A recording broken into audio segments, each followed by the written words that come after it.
Hello and welcome to episode 1253 of The Sleeper and the Bust. It is Friday, February 2nd.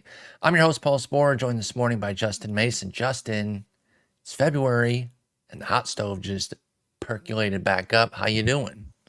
You know what? They were just waiting for TGFBI to get rolling. That's So right. that way they're like, oh, now everybody's paying attention to baseball. Let's actually do stuff here. It's huge. And listen, I don't want to take too much credit, but Ben Clemens and I made this happen.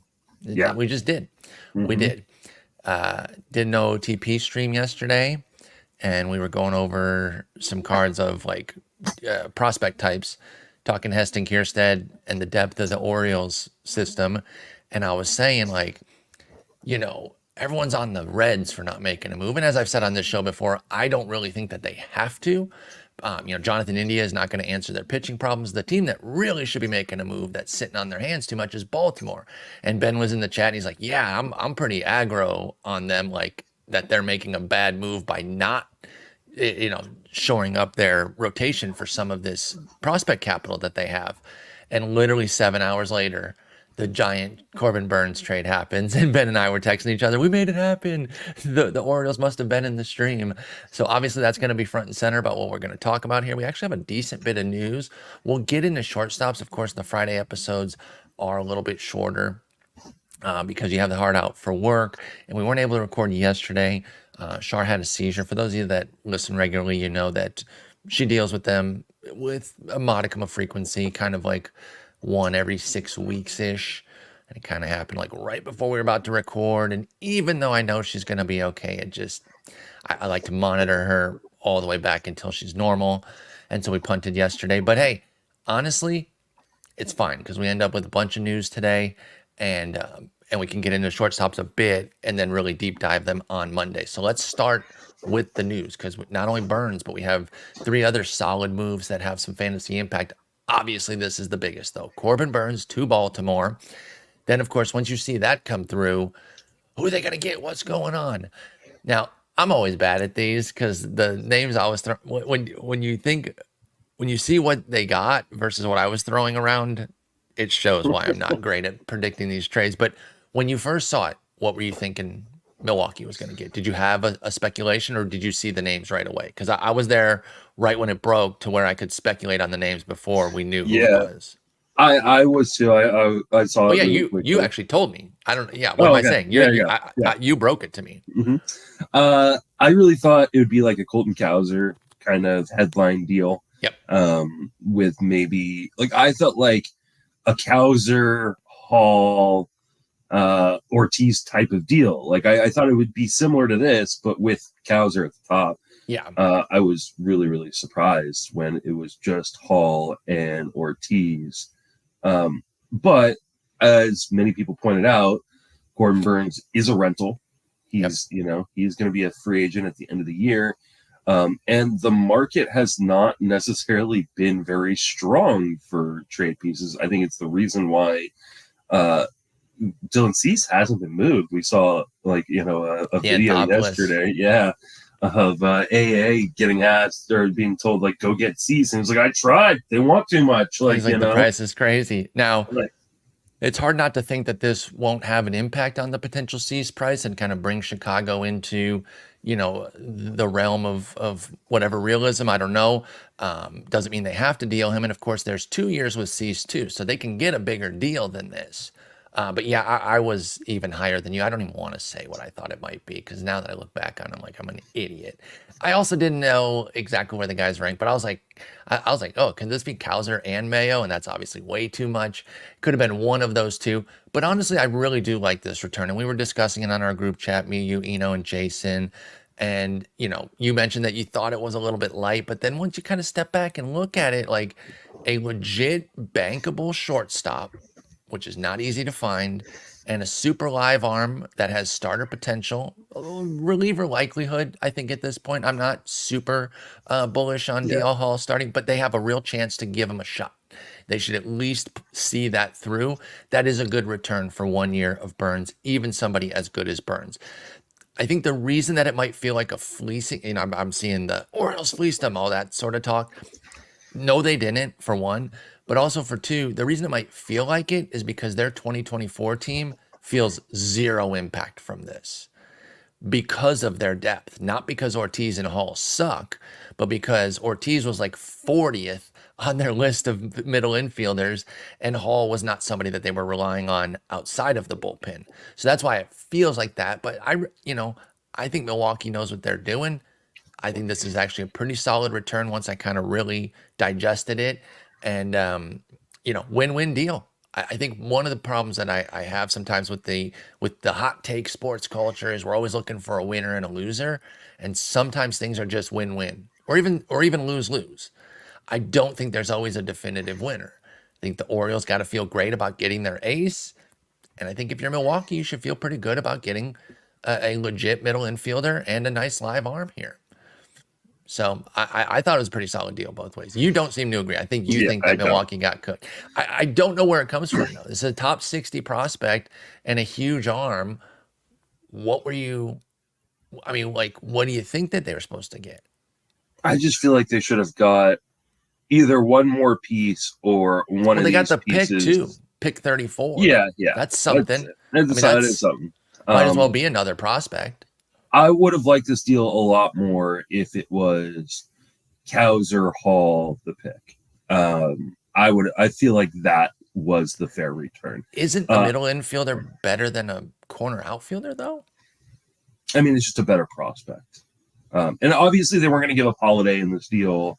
No. There's never going to be that high. That's, like Gunner, Holiday, none of that shit. Unless, Corbin Mertz had 5 years of control or something like that. Exactly. That's how you get a guy like Holiday. I don't know. It just feels light, and especially because I don't know that any of these guys have impact for Milwaukee. Well, I think Ortiz will. He should be their third baseman right now. He probably should. Yeah, Andrew Monasterio. Yeah, I mean, we've already penciled him in on roster resource at third. I don't see why we wouldn't. And then you guys and I were talking. We were talking about Adames potentially being moved. Yeah, because and then you can move Terang over to shortstop. You could put Ortiz at second, and then Tyler Black at third base. And all of a sudden, you have a really young infield with some upcoming potential. And then who knows what you get back from Adames, too. That could be part.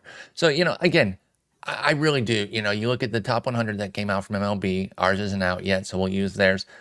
63rd ranked prospect, a top 40 pick, and a big arm, a lefty arm, too. I really do think that's a fair return. I think this is a win-win deal. I like it. Ortiz's fantasy prospects, we are deep leaguers, you and I. Mm-hmm. So I think he is on the radar for us.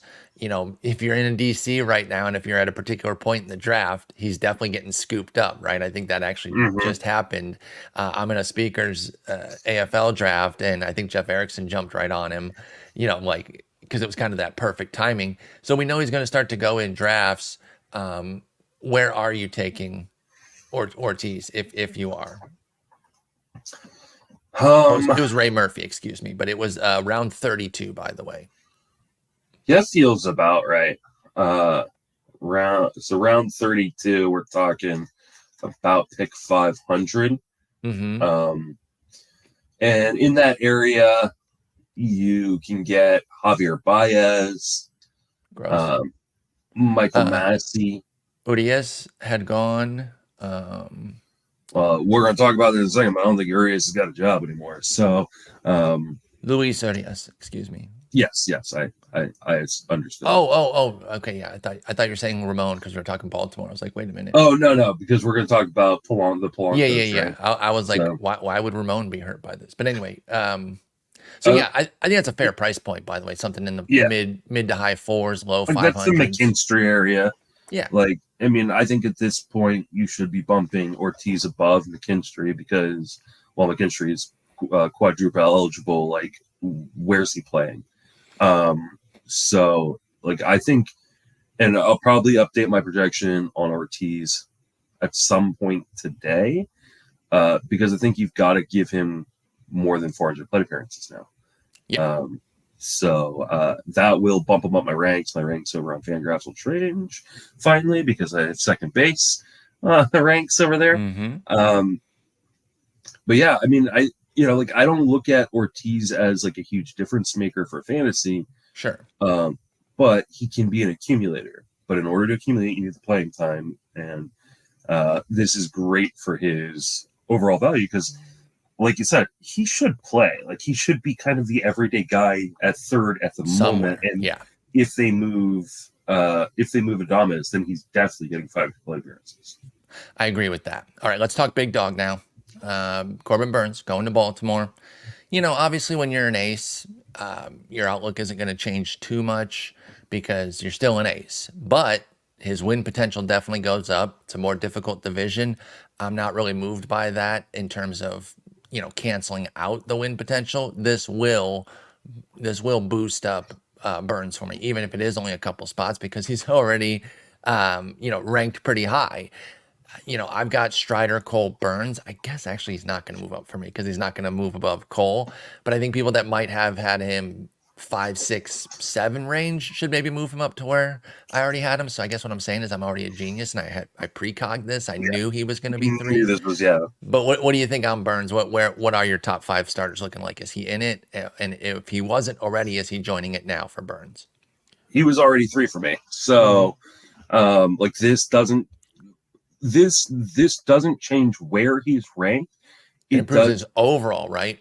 Yeah, it does change where I'm willing to take him. Yeah. And I felt like Burns had been going too low anyways. Mm-hmm. But now we're moving away from him being like a mid second round pick, or even a late second round pick in a lot of drafts, to like his min right now, I believe, is 19. That's probably going to need to move to 15. Yep. Especially as we get to the March. Rounder. Yeah, especially as we get to the March drafts. This is a fantastic move for Corbin Burns. He's going to go to a team that definitely wants to compete. They're going to win a lot of games. They just won, the AL East, and a park that will protect the hell out of him. So I think it was Todd Zola, like he posted his before and after projections, and it dropped his Corbin Burns' ERA from like 3.27 to 3.10. Maybe it was a few strikeouts. Homers. Yeah. Because go ahead, I'm sorry. And I was saying, give him 3 more wins. Like, yeah, that's just a massive move. It really is. And the I don't even want to say flaw because a 1.0 homer 9 is not bad, but that's been kind of the thing the last couple of years for Burns that was different from the 2021 season when he had a 0.4 homer 9. Now that was never going to sustain because that came with a 6% homer to fly ball, and he's bounced back up to 13% the last 2 years. But now you can reasonably put that closer to like the league average of 9-10%. Bring the home run rate below 1 because that ballpark, and Burns, of course, is a righty. So against right-handers, they're going to have a harder time hitting those homers. So yeah, I think this is definitely a boost for him. It doesn't boost him within the SP ranks because we both already have him 3, but in terms of overall, he is now a late first rounder for me as well. Very excited about Burns. I will say I was on your train where I thought he was going a little late as is. And so in a way, I'm kind of bummed because now we're not getting that little discount. But again, I will still take him. I'll gladly take him on the elbow, at the turn 15, 16. Give me Burns and a big hitter, and I'm feeling great. So great move there. I think it's win-win. And the deal Hall, they should give him a starting opportunity. Are you taking him in 50s, draft and hold? I think so. Not necessarily a guy I'm like massively targeting, but I do think they're going to give him an opportunity to start. Like, I don't know how well it's going to work. Yeah. So he should at least become their next hater, though. Oh, I think that is exactly who could become. If they were to move Devin Williams, I was going to bring that up because that rumor started floating before the Adames one. Right after the Burns deal, I can't remember, it was one of the national guys, maybe Rosie or Paxton, saying that maybe they were in some Devin Williams talks. Then how would you feel about DL Hall? Do you think he could be the guy this year, or is that more of a long-term thing? I still think it's a little bit more of a long-term thing. I think it depends largely on how much they trust the rest of the back end of that bullpen. It took Devin Williams, a while to get that job. Yep.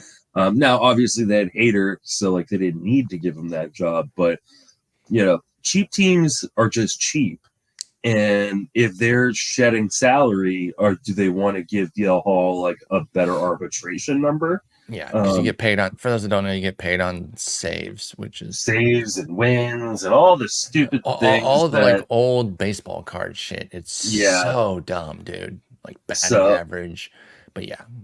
Pie Palms, like he's a guy that like he had a big season. He could be kind of the next guy up. So like honestly, if I'm looking like, oh, maybe they move Williams, like I'm probably not taking Hall as the guy next up. I'm probably, Pie Bombs, McGill, don't like sleep on that. Abner Uribe. Dude throws 100 without breaking a sweat. He did have a 16% walk rate, so the obvious flaw there is that Abner Uribe needs to find the zone a bit more, but his upside is rich. Bottom line, again though, that's a young guy. I don't know that they want to pump up his value. I mean, you got to put somebody in there though. Byham's 30, so McGill's 30. They can put one of those guys. Yeah. I do like Abner Uribe though. His upside I think is rich. DL Hall, DL Hall could be their next Dev Hater, but that might be a 2025 situation. So if you're playing in Dynasty, I don't really like to invest long term in relievers, but you got to have a full roster anyway. So if Abner Uribe or DL Hall is available, you might look at one of those two. All right, let's talk Justin Turner going to Toronto here. Now, you had mentioned some concern about maybe a lefty going there. I think you had been using some generic lefty bat names like Belt returning or Joey Votto. It's not one of those two, but it's the same vibe, right? A DH only. Yeah. I mean, he can stand at first and give Vladdy a day off, but then Vladdy just DHs, so it doesn't really change anything. It's a right-handed version of exactly what you were saying, and this was regards to Dan, Jan, and Kirk during our catcher preview, that you were worried that one of them might get undercut by a move like this because now they can't really DH the other catcher all that often.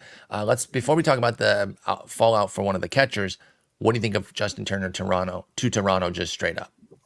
Yeah, I mean, this is exactly what I was talking about. And I literally tweeted as soon as the move got done. I was like, I literally just said, like, as long as they don't bring someone in to screw these guys. You knew it. But they did.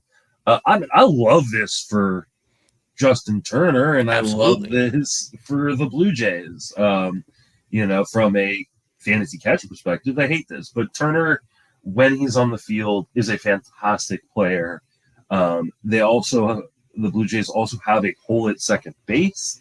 So while I expect Turner to play most of his games at DH, they can play Turner at second and kind of, or maybe even let him play there full time. This is you think they'd let him get back over at second? I don't think he's played there for a minute. He played 10 games there last season. He did? Yeah.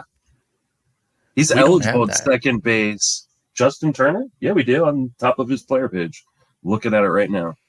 Fangraphs, we go down to his fielding.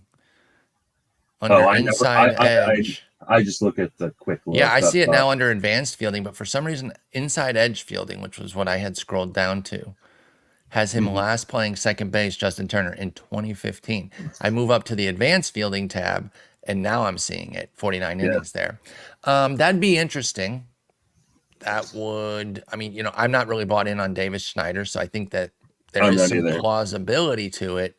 But how much are you going to have 39-year-old Justin Turner out there at second base? Yeah, I don't think he's going to be out there much. Like, I think you look at like what he did last year in Boston, where he had 98 games at DH and 10 games at second, 41 games at first. Like, I think you could see a version of that without the games at first, right? Where he plays mostly at DH, plays a few games at second base, and that's kind of all she wrote. But like, I mean, I know the park isn't great necessarily for Turner, but man, being in this lineup and playing every day on this good of a team, like, yeah, I think Justin Turner's about to have a massive season.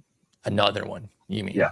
Because he was excellent last year. And like, I thought his average might go up in Boston at the expense of some pop. I had it totally wrong. His average stayed damn near the same. Yep. In fact, he was 2 points away from a third straight 278. Come on, man, you got to pull Chris Davis. But he Hmm. but he added 10 bombs. He popped 23. So yeah, Justin Turner. I mean, he's one of these guys that like don't get too hung up on the age. I think the price covers the age risk because at 39, of course, there's risk, and he's had health concerns too. But he's a guy I get over my ageism and I still draft every year because I'm going down with that ship. So Yeah. if he busts this year, it'll be on a couple of my teams because I don't care. He's treated me well enough that I trust Justin Turner. So I love what he's able to do. Think it's a solid move. Agree that it hurts the catchers. Who do you think it hurts more between those two? Between Kirk and Danny Jansen? We have Kirk penciled in as the starter, but I don't actually know No, I don't how think. they're breaking it down in I mean, Toronto. I would assume that this hurts Kirk more than it hurts Jansen. I mean, I understand like Kirk's bat is. I don't want to say it's better, honestly. I think it's very similar to Danny Jansen's in terms of impact for their team. But Jansen's so much better behind the plate. Like, and so you got to think they give him the edge. Well, Kirk Well, better than you might believe. he is, Recently, but I framing don't think he's. numbers markedly better the last 2 years. Just saying. Yeah, I I, he I has kind of see him improved. as like the fire hydrant back there that isn't that good at catching. I'm covering my own biases here, and then I finally looked it up when I was doing the catcher rankings, and I was like, better defense than I thought. I generally have Dan Jan as a better guy too, but the data says Kirk's right there. Um, I think it just hurts both of them. Like Yeah, that, to be quite honest, like I think this is, I think you got to cut plate appearances off both guys, which is unfortunate. agreed. Um, again, like I understand why Toronto makes this move, and obviously an Oh yeah. injury to somebody, especially someone like either Danny Jansen or Justin Turner, like makes this a lot easier to figure out. But ultimately, yeah, I think this hurts both of them fairly equally, and uh, just a bummer. I've already drafted both. I've Yep. drafted all three of these guys, But I will so say, both Jansen and Kirk's prices have been fine. they're fine. Yeah, So I don't if think. this lowers them a little bit, sign Yeah, me up more. So exactly. I agree that it stings, but I will buy the dip because I already like their price point. Knowing that a Belt, Votto, we were thinking lefties, but it ended up being a righty. Turner ends up being the guy. I'm fine with it. So I'm still Yeah, in on all three. All right, let's move out to the Seattle trade. This was one that we were kind of expecting. I think we had talked at the second base preview with regards to Jorge Polanco that they could trade him. Now it was getting late, and you don't usually expect as many trades in February or late January as it were, but it did get done. They were able to get the Polanco deal done. We knew that they kind of wanted to move him. He's a slug at second base, not that good. He can hit. He's a good hitter, but they had bigger needs. He wasn't a great fit for Minnesota at this point. So they get him dealt out to Seattle for Anthony DeSclafani, Justin Topa, and I believe a prospect or two. But really, DeSclafani is the fantasy relevant piece here. And Polanco, obviously, more so. So let's talk about Polanco with the Mariners first and foremost. You mentioned that this is actually going to sting Luis Urias. And unfortunately, I agree with that. Your clown ass buddy, Josh Rojas, should be yeah. should be the one that He's gets gonna be hurt. on the But strong he's going side to be of the strong Ben. side Yeah, with yeah. Urias, unfortunately. I'm an Urias fan, so I am kind of bummed by this, but I get it. Polanco, still a good hitter. They are going to put him at second base in Seattle. How do you like Polanco going Minnesota to Seattle with a more firm guaranteed PT? I don't know why I didn't see this coming. Because it made too much sense, right? Like Seattle had this kind of like team where it's like, man, this looks really good, except for this one spot at second Yep. base, which does not look so good. Uh, so yeah, I mean, this makes perfect sense.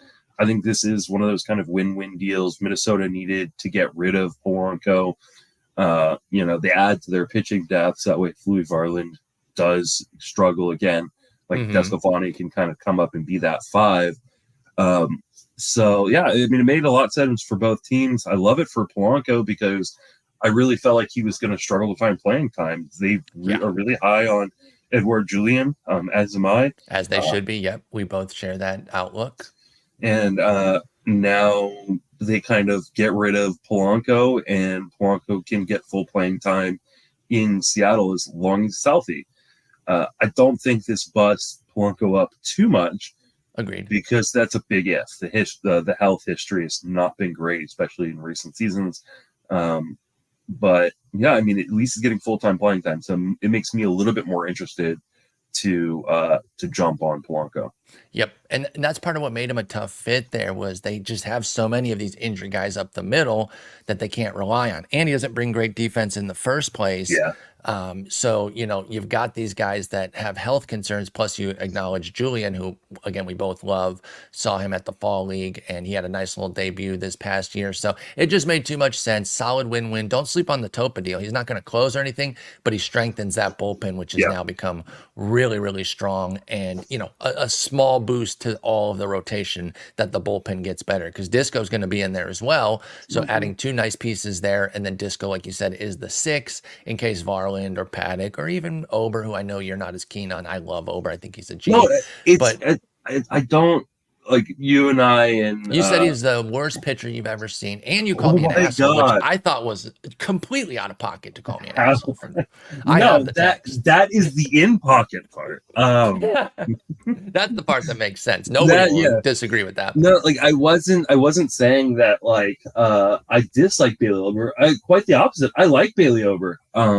I think some people are like really, really high on Ober, and we were talking about Ober versus Mitch Keller. Correct. That's right. That's right. And really, my slander was more about because what I said was I don't really understand why people really love both these guys. Yeah. And you got very upset about the Ober part of it, and I was really referencing more of people like Mitch Keller's an ace. Like, and you did make that clear. You said that this is more against Keller, but I do have some concerns about Ober. Yeah, I gave you the old "How dare you?" The high fly ball rate, just and potential homer problems scare me with Ober. That's fair, but like I think Ober's skills are fantastic. Like, and he doesn't walk guys, so like when he does give up home runs, just solo shots, and through 144 innings last year, which means hey, maybe we can get like 160, 170. So like, I do like Ober. The price for me is just a little bit concerning considering the other guys he's going around. For me, it's more about Mitch Keller is not an ace, people. Like, please do not think you are getting an ace at a discount. Mitch Keller you're in a league with us. Yeah, Mitch Keller is still Mitch Keller. Like, yes, amazing first half, and then atrocious dog shit second half. Like, so. And you'll be getting starts like that off and on throughout, your time next year if you draft them. So they're going around each other, and not to turn this into a whole detour about these pitchers, but Ober, pick 150-ish, Keller 165-ish, so about a round apart. In between them is Rodon, Merrill Kelly, and Gavin Williams.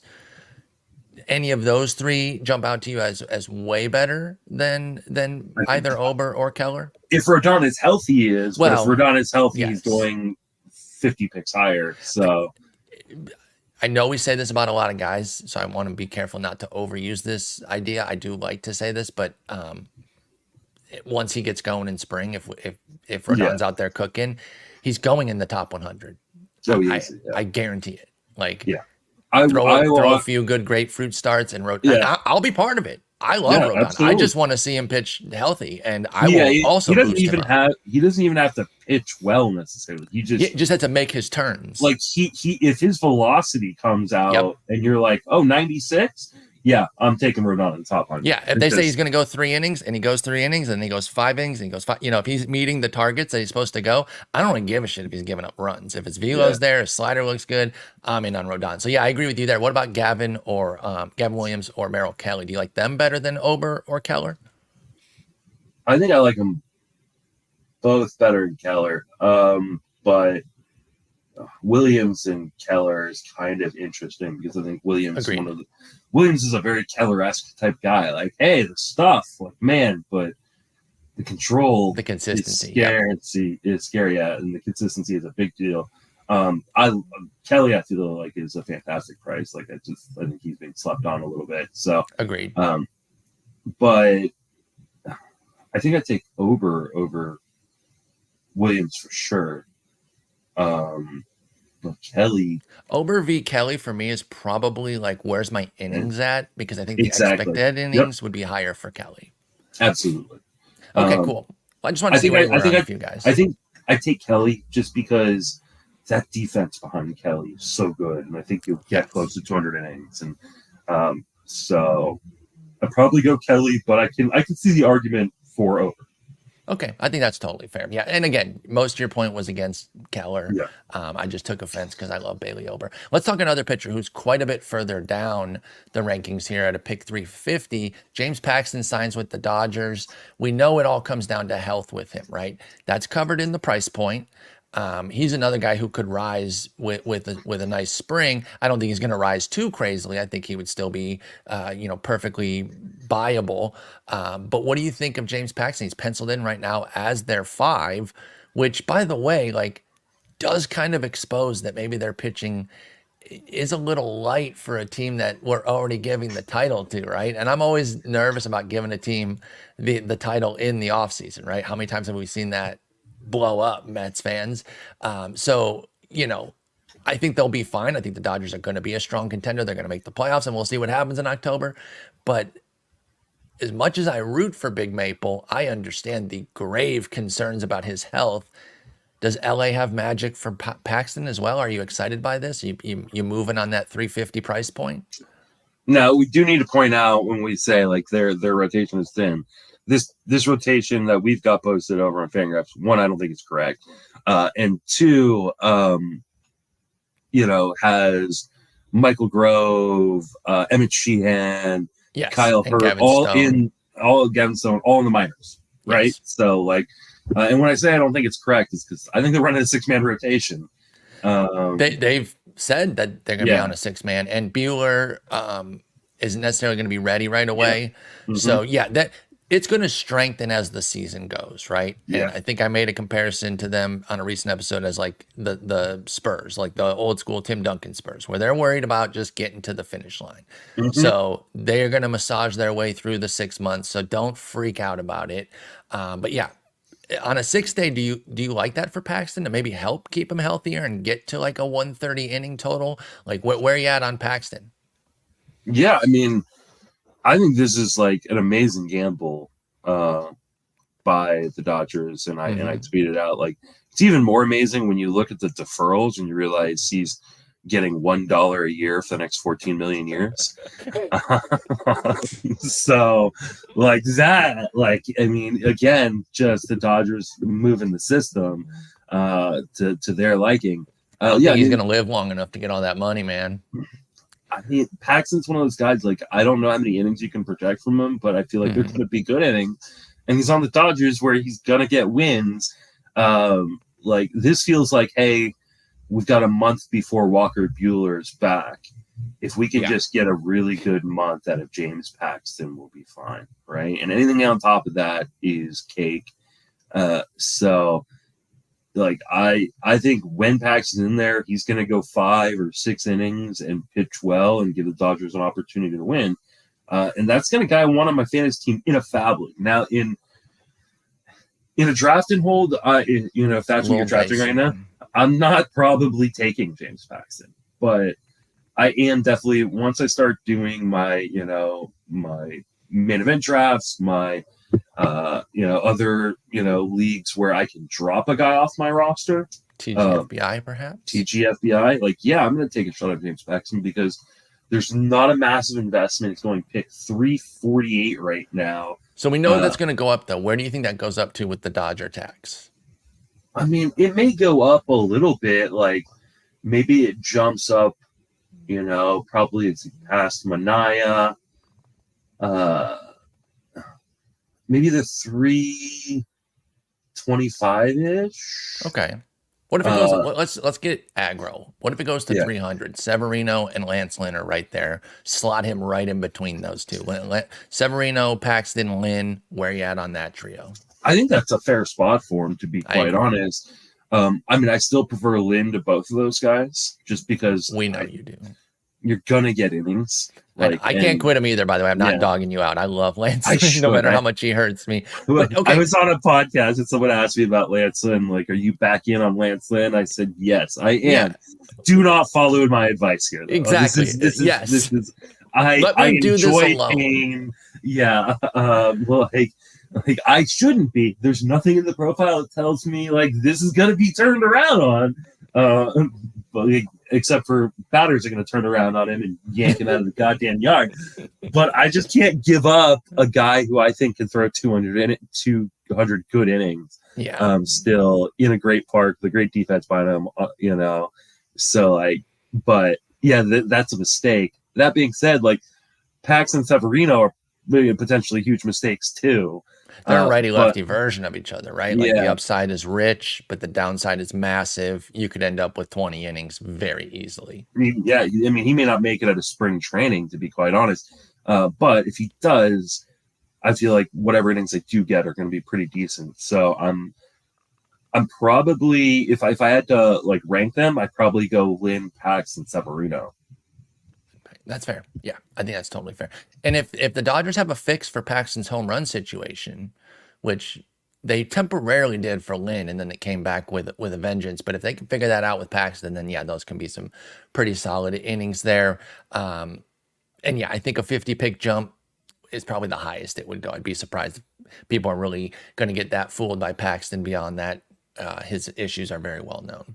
All right, let's talk some shortstops here. We should be able to get through a couple tiers before you have to get to work. Let's start at the top. We got a king and a challenger. We got two first rounders here. The throne has been overtaken. It is no longer Trey Turner at the top. It's Bobby Witt Jr. in the 3 spot. That's kind of where Trey Turner lived last year. Obviously, he had some struggles. Brilliant finish after the fans rallied around him. He's still going 12th. So he's become the challenger now as far as challenger for the throne. Let's start with Bobby Witt Jr. Brilliant season, showed major improvement off the rookie year. It really looks like he's going to be generational. Are you in on that? You ready to pay pick 3 for Bobby Witt Jr. and his 30-50 potential? He was a steal shy of that. And he tried to get there. He got caught 15 times. He wanted 30-50. But what do you think of Bobby Witt Jr.? Are you ready for him to be a cornerstone, must-have, top 5 type guy? Yeah, I mean, I think this is why, like, I don't mind. Like, I either want the first pick or I want like the 5th or the 6th pick. Yeah. Because I think there is Ronald Acuna, who is obviously the number 1 guy this year, and then the difference between Bobby Witt Jr., Julio Rodriguez, Corbin Carroll, Mookie Betts, and Spencer Strider. And I think you can throw Kyle Tucker and Fernando Tatis into that conversation. Yep. And honestly, you could probably throw Soto and Freddie Freeman into that conversation as well. Like the difference between 2 and 10. And Judge. Why not? For me. The injury risk with Judge isn't it just as severe with Tatis? I just figure if you're throwing Tatis in there, you can throw Judge in there. I don't know. I feel like a full season of Tatis last year makes me feel a lot better. He had it surgically repaired, the shoulder surgically repaired. He made it through an entire season healthy. I feel much better about Tatis than I do about Judge, who I just think has a body that isn't going to hold up. Tatis 6 years younger too, so that's fair. But you're saying it's a rich top half. Honestly, we're going to talk about the next guy too, who I think deserves to be at the back end of that conversation. Yeah, Turner. And Jose Ramirez, like, this is a great year to just like take the 15th pick or the 13th. Yeah, if you can't get Acuna, then just go down so you get a better 2nd round pick because there's so many guys I'm comfortable with in there. But okay, so with Witt then. You're open to taking him, but you're obviously not. I have. I've taken Witt at 2. Okay, so you're willing to take him as high as right after Acuna.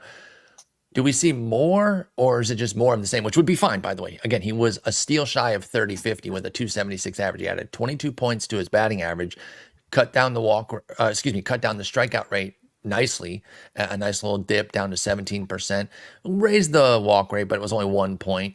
I'm not sure he's ever going to be a double-digit walk rate guy, but I could see another point or two. And if he gets up to 8%, which is around league average, with a 16, 17% K rate, I love that for Witt.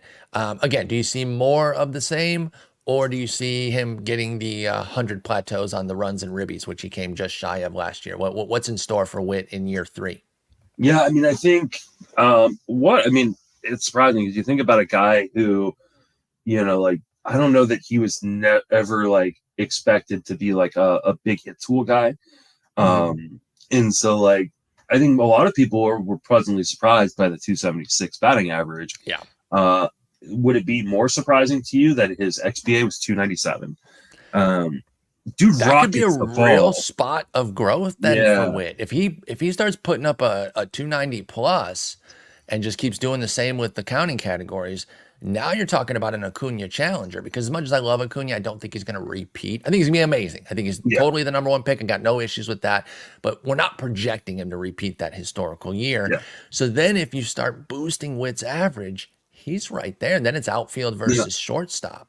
I want to be very clear. I'm not in my projection boosting his average. Understand. Definitely not. But I think he has upside in that batting average that we didn't expect to be there coming into last season, right? Like we thought like, oh, he could steal bases. He can hit home runs. That's for sure.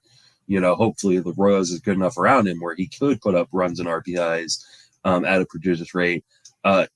He did both those things, but he also showed like a better feel for hitting than I kind of expected. That really impressed me. And I do want to point that out. And I think that for me is one of the reasons I am willing to take him in the top 3.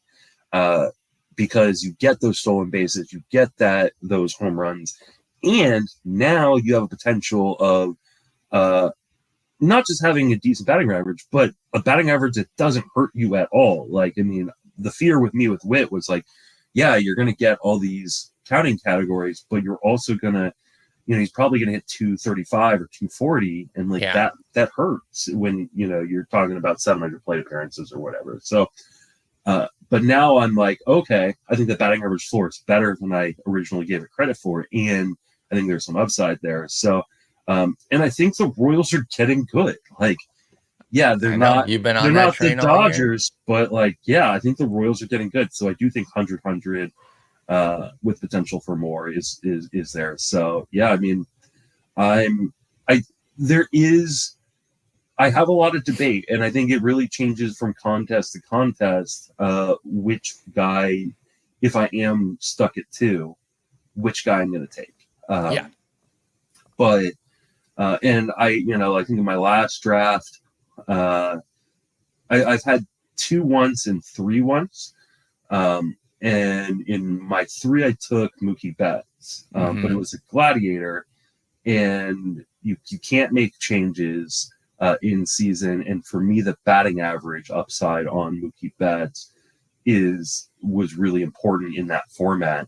Yeah. But in this last one, I had 2, and I took Bobby Witt Jr. And it was because I go, listen, I can draft a little extra batting average later and kind of fill that backfill that. And yeah, I think he's just going to be an absolute stud. Yeah, he's a monster. I love what Bobby Witt Jr. is able to do. Easy top 5 guy. I got no problems with him at 2 if that's your dude. Trey Turner, I mentioned, was looking like the classic first year struggles of a gigantic contract. Really classy stuff. And you rarely say this phrase, really classy stuff by the Philly fans, right? They have a reputation for quite the opposite, but they stepped up big. They said, listen, we got this guy for 13 years. We can go out there and boo him and quote unquote be justified by it because he has bad numbers, or we can be decent people and realize that obviously he knows he's sucking. Let's let him know we support him. And listen, I don't think that he only did well because they support him or whatever. I don't think Trey Turner is so fragile that he needs the fans to be behind him to succeed. But it was a really cool gesture, and I thought it was a really great moment. And the turnaround was instant, and that's what makes it such a cool story. That night, I think he had a couple hits and a ribby, and then just took off.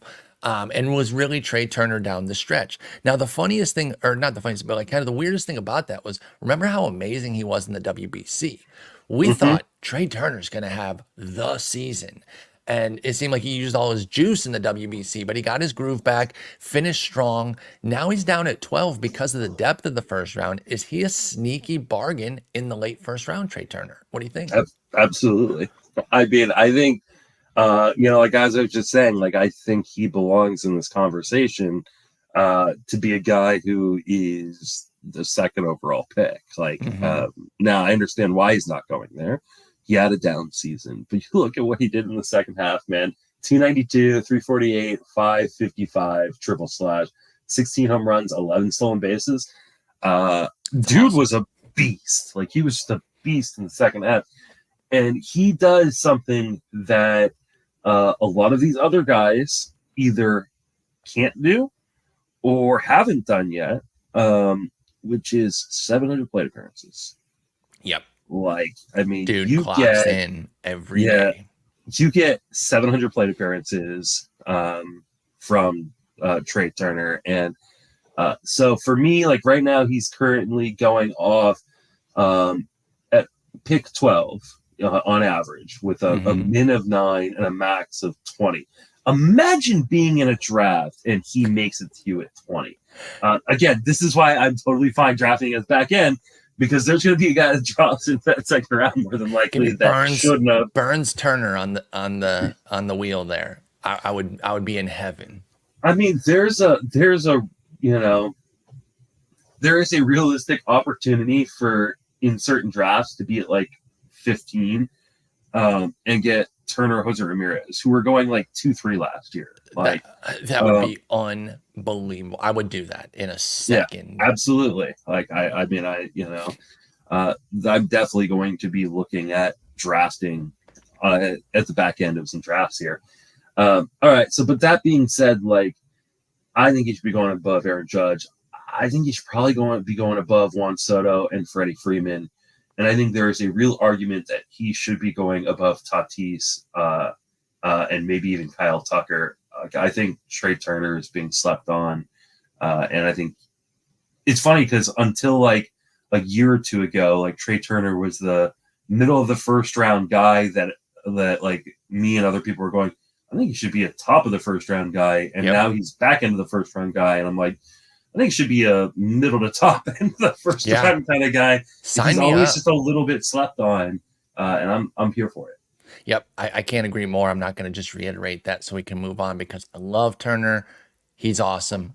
Give me that discount. It's hard to get a quote unquote discount in the first round, but some guys are just a little underpriced because it's the depth of first round and Turner is that guy. All right, let's move on to the veteran studs here.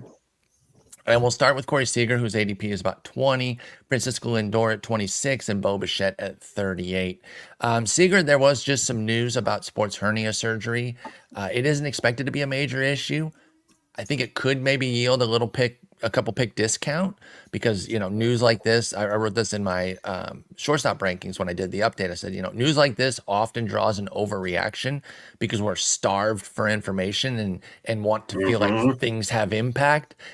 So I was already taking Seager at 20 with no issue. If you start giving it to me at 25, 26, 27, of course I'm all over that. I'm really not that worried about it.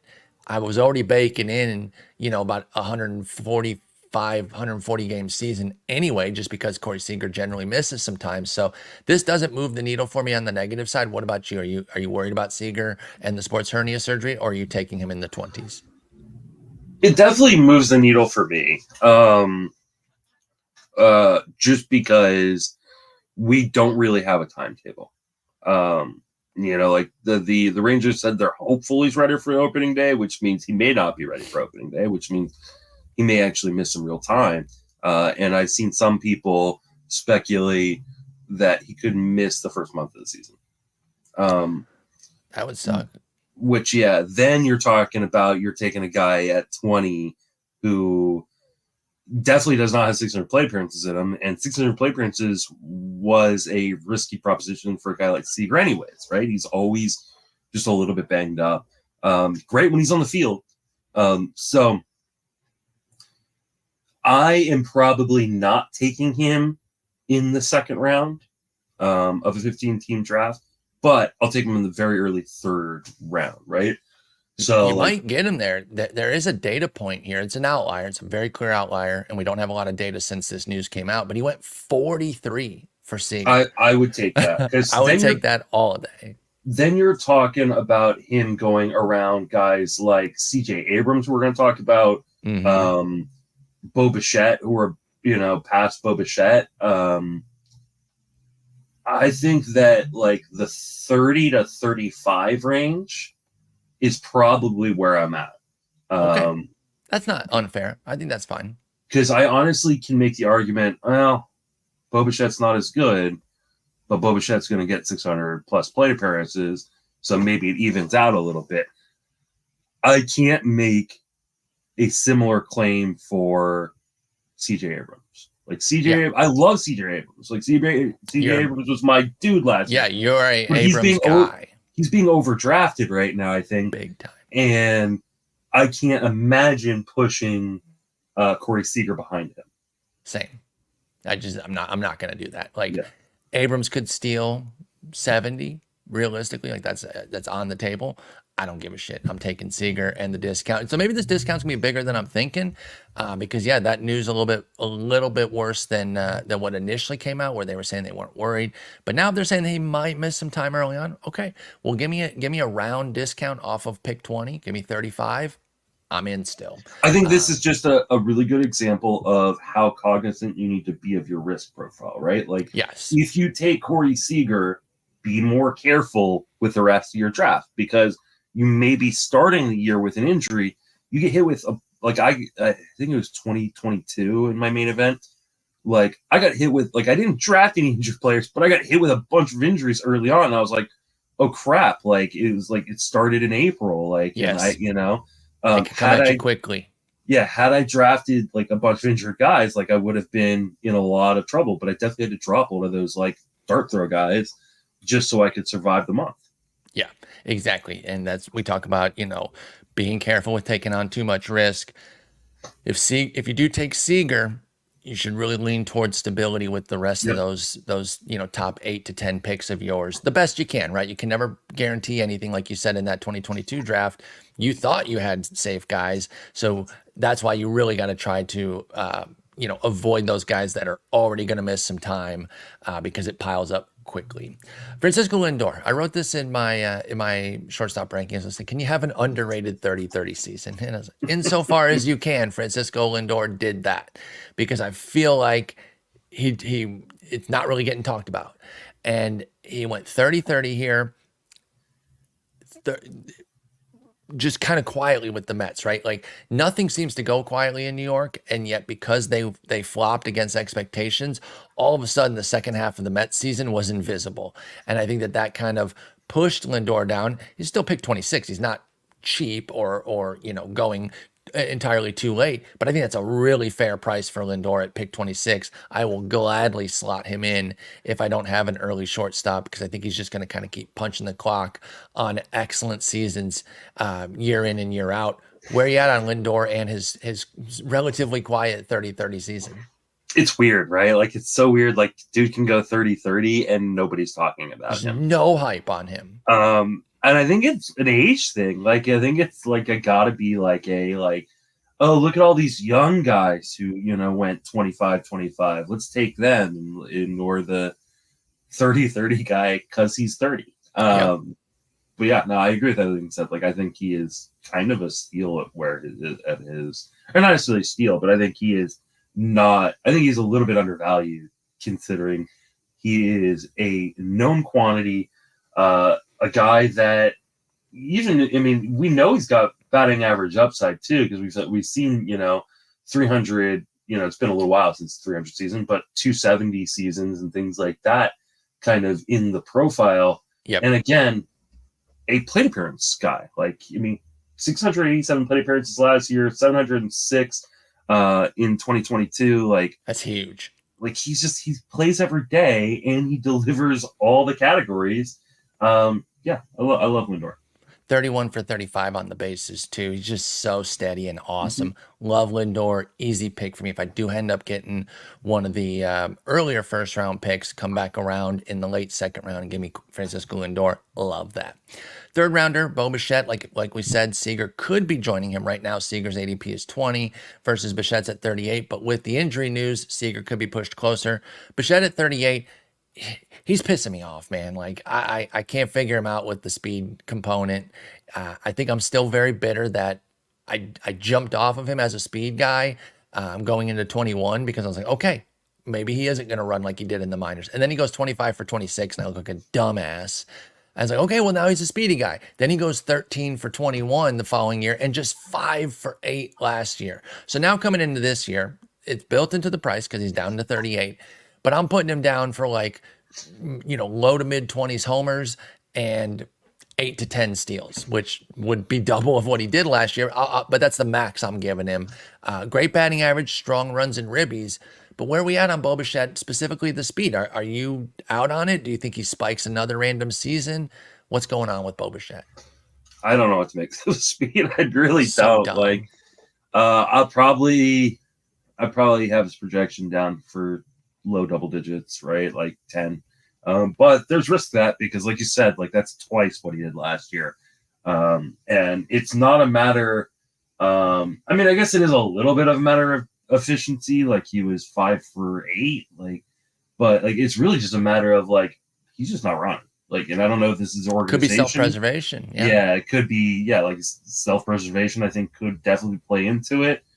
I feel like it's the organization. I feel like the organization is going, listen, you're not great at this, and we've got really good guys coming up behind you. Exactly. Don't do that.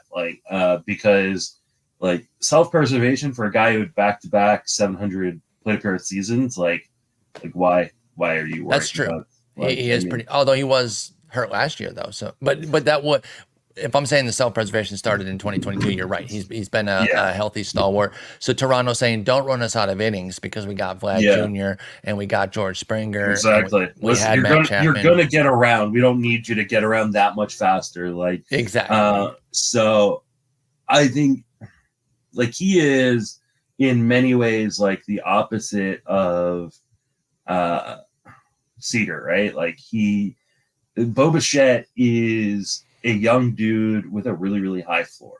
But I don't think the ceiling is what we wish it was. Like there was a moment in 2021 where like, oh my God, Bo Bichette is a dude. He's top 5. He's going to be 30-30 at some point with, premium batting average. You still get the premium batting average. Mm-hmm. You get contributions in every category, but it's not elite. And I doubt he'll have much Bo Bichette this year, but like unless he falls in a draft. But like, there's nothing wrong with drafting him. I agree. He's not really for me, but I don't look at anybody askance when they take Bichette and say, why did you pick that guy? Because even if you put him down for another 5 steals, you still get 24 homers, 90-90 with a 290. Like that's still excellent. You can just get your speed elsewhere. To me, like I'm so rarely like if I get to that point in the mid third round of the draft and I go, oh, okay, Bo Bichette's sitting there, but I always see Jose Altuve. I'm going to take the position I think is harder to fill later on in second base. I might take Randy Arozarena. I might take a starting pitcher or my first reliever, or like, I think there are other guys there at the spot that Bo Bichette goes where I go, this makes the rest of my draft a little bit easier. And there are other guys at shortstop I really like. Exactly. And that's what we're going to get into when we really get into the meat of shortstop. Where are you at on time right now? I know we're coming up on an hour. Do you have to get going? Because we got this little duo here of Ellie and Gunnar who we've already discussed. We could do the new class because it's only, 2 of the 4. I guess it's only 2 other guys. Yeah. Let's talk some Steven Abrams. All right. So real quick though, do you have anything that you want to add to Ellie and Gunnar? We discussed both of them at third base. Okay. So we move on. I think we've discussed them. They're not going to be on my team this year, but I understand why they're going to be on other people's. Especially Ellie. We've discussed him to death. If you're taking him at 23, I'm sorry, you're doing it wrong. It's a terrible pick. It really is. It's not even that he can't deliver on that. It's that the risk for him to be the 23rd best player is He could so absolutely severe. he could absolutely be a top 5 player this year. But it's like a But 15% chance. you don't like Max. this is one of the things, like, you don't draft this early for the upside. All these guys can Exactly. be like all the guys going in the top 30 could be a top 10 player next year. That's why they're there. You should be drafting the guy who is most probable to stay there or go higher, right? Yes. Like, and when we're talking about a guy like Ellie, and for me, Gunnar Henderson, I think falls a little bit in this as well. I think their floors are much lower than their ADP reflects, and big time. And that's why I won't be drafting Ellie. Now, if you're in a 10-team or an 8-team mixed league, I get it. Like, I totally get it, but I still think it's too risky. Because the replacement level will be so high that you can recover from it. But even still, pick 23 for Ellie. And like I said during the third base preview, I want to be wrong. People can dunk all over me if he goes crazy, because it's going to be so exciting to watch. Baseball, yeah. Exactly. But you couldn't pay my main event entry with the caveat that I have to take Ellie. If you buy my main event entry for me, I won't do it. I won't. I wouldn't even want to. I can be bought. Yeah, Justin's for sale. I'm not. I would rather just pay my own way and not take Ellie at pick 23. All right, so let's do the new class real quick here, because it is only 2 of these 4 that we have to deep dive, because we talked Horner and McLean at second base. You can go to the second base preview for more information on them. But the new class here: C.J. Abrams pick 40, Nico Horner at 62, Matt McLean 64, and O'Neal Cruz at 86. And I've been saying, they're easy comps because they're both tall, power speed studs. Why take Ellie when you can take O'Neal Cruz at 40 picks later? Like, that's the easiest thing for me. But let's talk Abrams first. We hinted at him earlier. He had that great surge in the second half. I think I don't know what the hell's going on, because the thing was, Justin, it was really just a ton of steals. He didn't hit that well during that run. Why is he pick 40? And I ask you because, as you mentioned earlier, you're a big Abrams guy, and you're not touching him here. So what's up with this Abrams stuff? I think this has more to do with the makeup of this part of the draft. Like, I don't think this is necessarily like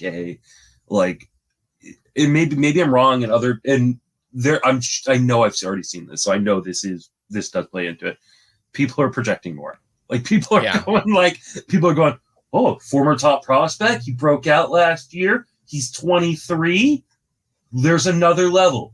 We already talked about this last episode with Jeremy Pena and other guys. Like, sometimes this is the ceiling.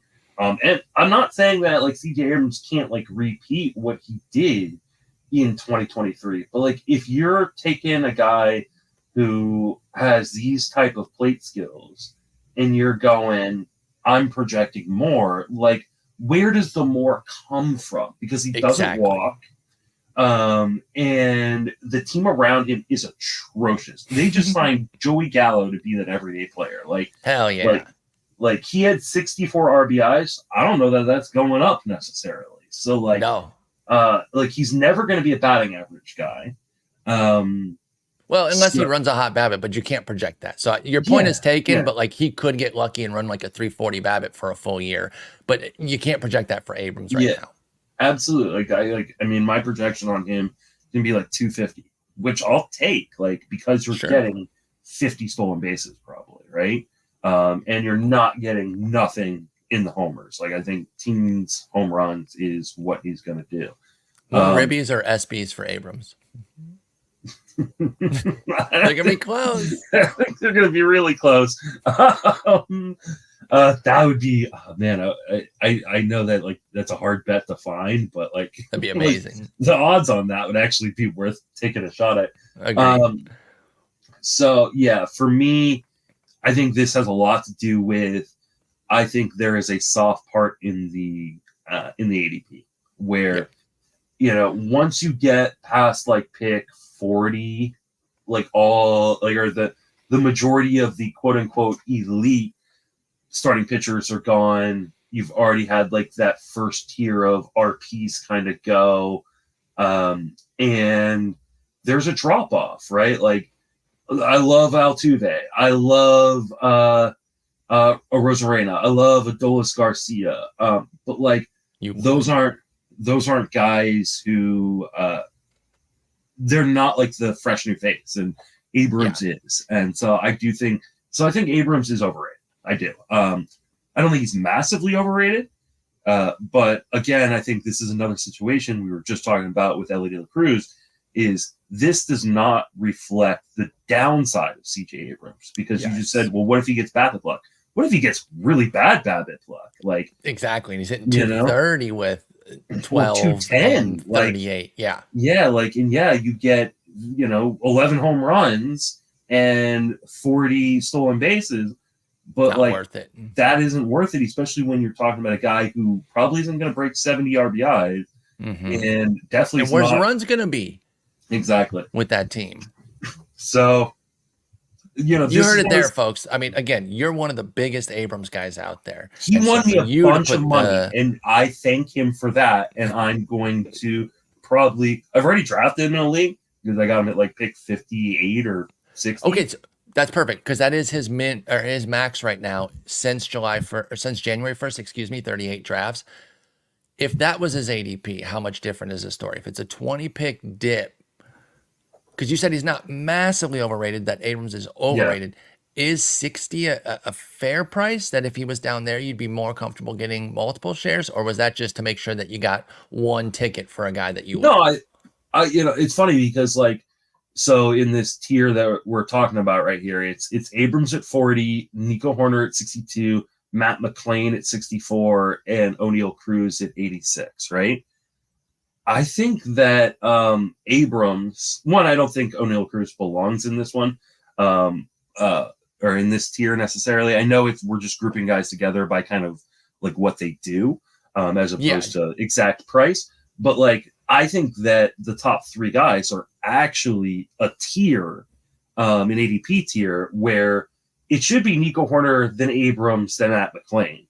Like, I think you should be getting Abrams at 63. Not at 40. And I think all four should be in the 60s. I think O'Neal Cruz will go up. He'll be another guy that he may go up, but I don't think he belongs there. Why not? I'm not even the biggest O'Neal Cruz guy, to be honest, but like, if these three do, why doesn't he? Because the skills are scary, and now there's a health issue. Wait, what skills? The strikeouts? Yeah, the strikeouts. That's fair. I mean, it's Ellie. Yeah, it's Ellie-esque. We can't really say, oh, he struck out 20% in his 40 plate appearances before he got hurt. Who gives a shit? He still had a 13% swinging strike rate. Yeah. I mean, I don't know. To me, he's the going one to go up. Yeah, to me, the one out of this foursome that we're talking about that is clearly not priced right, it's Abrams. He should be going 25 picks later or so. Agreed. And yeah, so I'm probably, I mean, if he drops in a draft, and like I said, I was in a draft where he dropped, I got him around pick 58. I was like, you know what, screw it. He's been my dude, I'm going to get at least one share, but, and I think there is a world in which he does drop a little bit as we start getting into these smart drafts. Starting pitching tends to go up. So guys have to come down. I think Abrams could be one of those guys. Do I think he's going to have a 25 pick drop? Probably not. He's probably not going to be on a lot more of my teams. Yeah, he's anchored too much in that range to drop that many picks, I think. Yeah. But yeah, I think he should just, and again, the presence of Horner here and McClain in the 60s is exactly why I'm not taking Abrams. I look at those two and I'm saying, I'll rather have either of them 20 picks cheaper. Now, if you put all three together, I'm with you. Maybe Abrams is the guy. But yeah, I just can't at pick 40. O'Neal Cruz, okay, so you got some concerns there. I do feel weird being on the pro O'Neal Cruz side because I still can't believe he's a top 100 pick. I thought for sure we would get him outside the top 100 after a washout year. But I guess everyone's saying, hey, it's an injury washout. Just re-rack and do what we did last year because I think this was around his ADP last year in the 80s. I agree on some concern. I guess I'm juxtaposing it against the Abrams and Cruz picks and saying, well, or De La Cruz, I should say, and saying, well, I'd rather just have O'Neal Cruz at pick 86 than either of those two. But that doesn't inherently make O'Neal Cruz's 86 pick Yeah. correct. I understand that. But the power and speed is there. I know the swing and miss is an issue, but I don't know. Who do you like? Who do you like that's going after him? More in terms of shortstops. I think that's the problem. I think that is one of the reasons driving O'Neal Cruz is I think there is a drop off after O'Neal Cruz. Like I Yeah. think there, and if you don't really include Ha-Seong Kim because he plays multiple positions, there's a chasm. Like it Yes. is O'Neal Cruz and then a massive, massive jump. Pick 114 for Xander Bogaerts is the next shortstop besides Kim, which again, he's a different story because he's a triple eligible Swiss Army knife. Yeah.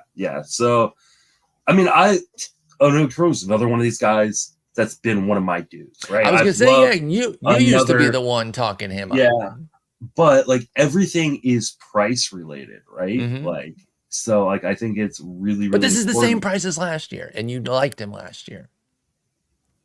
I don't know So that I was drafting him at his price, actually. That's fair, but I do remember us being debating him and Yeah. me being more anti. You do mention injury risk. How worried are you about it was a broken leg, if I recall, or Yeah. ankle, one of the two, but lower half broken something or other.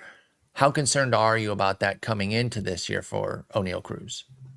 I mean, I'm a little bit concerned just because there was a lot of talk like, oh, he's going to come back, and then he never came back. Yeah, So, that was a bummer. My fears will be alleviated here in less than a month when all of a sudden we see him on the field. Like, we see him start. Hey, O'Neal Cruz is reported and he's doing great. He looks fantastic. But then the price jumps. He has no restrictions. I'm not going to be in on the price anyways. Like the skills. No, I know. I'm saying so, like, basically to your point. I'm underscoring your point about being worried about him because. Yeah, you're right. Other people are going to get excited too, and then he's going to be picked 70. So if you're not in at 86, of course you're not going to be in at 70. What if I'm wrong though? What if he doesn't jump and he does look good? Are you getting in at 86 at all if O'Neal Cruz looks good in spring? Maybe. Okay. Again, I think this is a soft part of the ADP, so I can make the argument. Especially like if I go pitcher heavy early, I don't think I will be this year very often. But if I go pitcher heavy early, then you need to load up on offense. And like he's a guy that could like really pop and be a dude this year. Yeah. So I can make the argument. Probably not my preferred strategy. I think one starter early and then kind of wait a little bit is where I'm going to be at. But I could definitely see a world in which he would make sense if I knew he was healthy.